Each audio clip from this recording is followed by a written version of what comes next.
Hola, ¿cómo están? En esta ocasión les traigo otro video más para este canal. En esta ocasión les voy a hablar de la primera dispensación o de la primera edad o de los primeros 1000 años.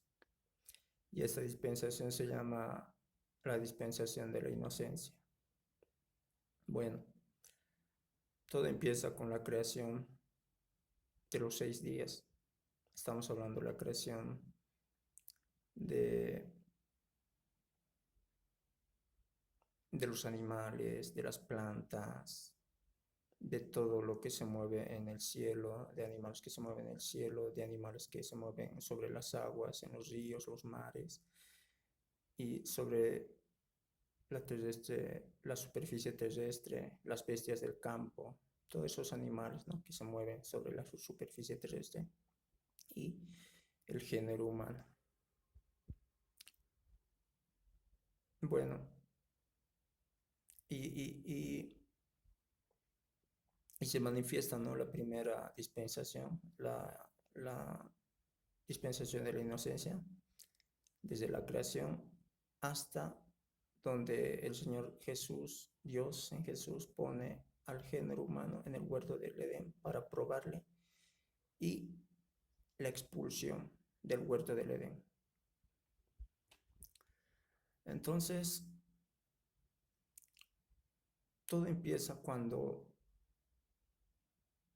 Dios le dice al género humano que de todo árbol podrán comer,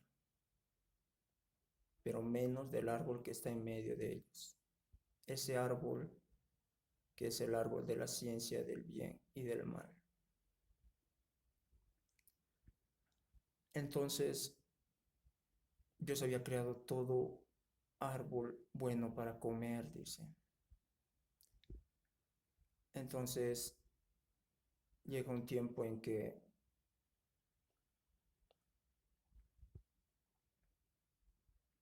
la mujer de Adán es tentada por el diablo, por la serpiente antigua, que es el mismo Satanás, que se llama Diablo y Satanás.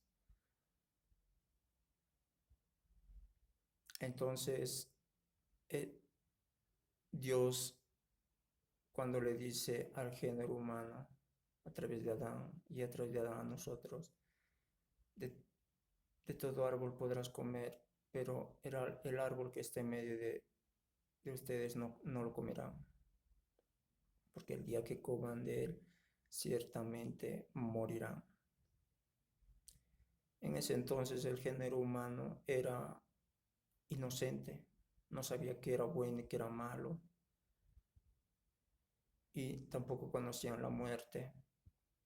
Como ya se los he dicho en otro video, no conocían la vejez, las enfermedades, no conocían qué era esto de echar la culpa, qué era esto de sentir esa preocupación, esa ansiedad, ese estrés.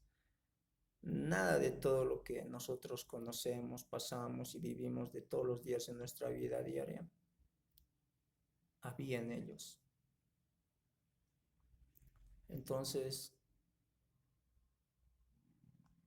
eran inocentes.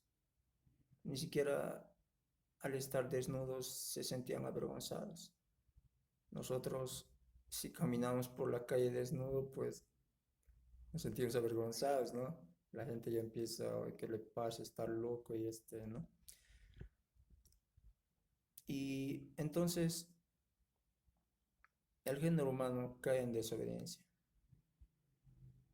Comen del árbol de la ciencia del bien y del mal, y,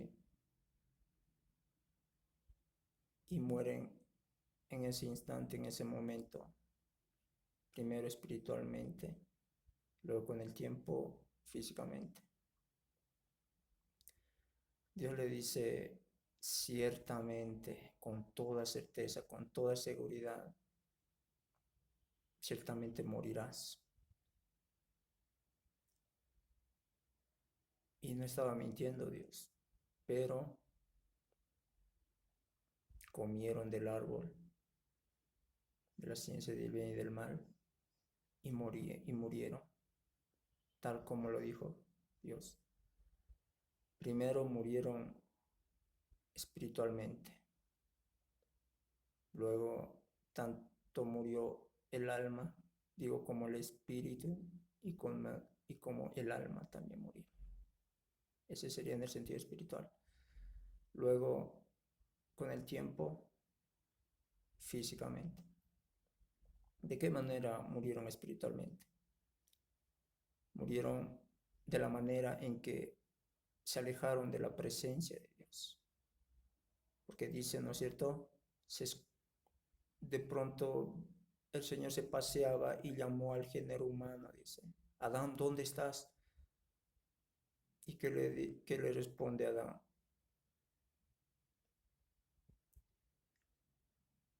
Sentí tu presencia y tuve miedo porque estaba desnudo. O me escondí.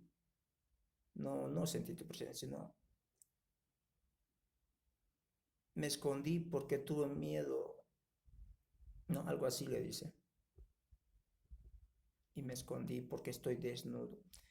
¿Y quién te ha dicho que estabas desnudo? ¿Acaso has comido del árbol del que te mandé que no comieras? Y de esa manera se estaba manifestando ya la muerte espiritual del espíritu del género humano cuando le dijo que se escondió, se estaba escondiendo de la presencia de Dios, de algo malo que él había hecho. Ya conocía que era hacer lo malo, ya se dio cuenta, ya totalmente había perdido de toda esa inocencia que había en él, que es que él no sabía que era de hacer algo malo y que era de hacer algo bien. Totalmente había perdido toda esa inocencia. Y cuando dijo me escondí, ya se estaba escondiendo de la presencia de Dios, ya se estaba perdiendo esa comunión que había entre el género humano y él a través de su espíritu humano. Porque gracias al espíritu humano podemos tener comunión con Dios. Y en nuestro espíritu humano también está nuestra conciencia, donde nos dice que algo malo hemos hecho y en nuestro interior nos dice que algo que de lo que hemos hecho algo malo nos dice que lo que hemos hecho estuvo mal, ¿no? Ahí es donde opera nuestra conciencia. Y más allá no da más, porque toda esa comunión se perdió, ¿no? Al momento de comer ese fruto prohibido por Dios. Entonces de esa manera perdieron la inocencia y de esa manera se manifestó la muerte espiritual. El género humano se fue alejando más y más, ya no se fue perdiendo toda esa comunión que había con Dios y, y algo por lo menos le molestaba en su interior de algo malo que había hecho, ¿no? La conciencia molesta, ¿no es cierto?, cuando haces algo malo. Entonces, de esa manera se había manifestado lo que es la muerte espiritual y la muerte espiritual en el espíritu, y hay otra muerte, ¿no? En el alma. ¿De qué manera se manifestó cuando dijo, tuve miedo? Gracias al alma podemos sentir las emociones, ¿no ve? Se pueden manifestar las emociones, los sentimientos, porque el miedo es un sentimiento, ¿no es cierto? Es una emoción, ¿no? Miedo, ¿no es cierto? De esa manera se había estado manifestando también lo que es el, la muerte espiritual en el alma. Bueno, voy a hacer una segunda parte, ya que será hasta otro momento. Chao.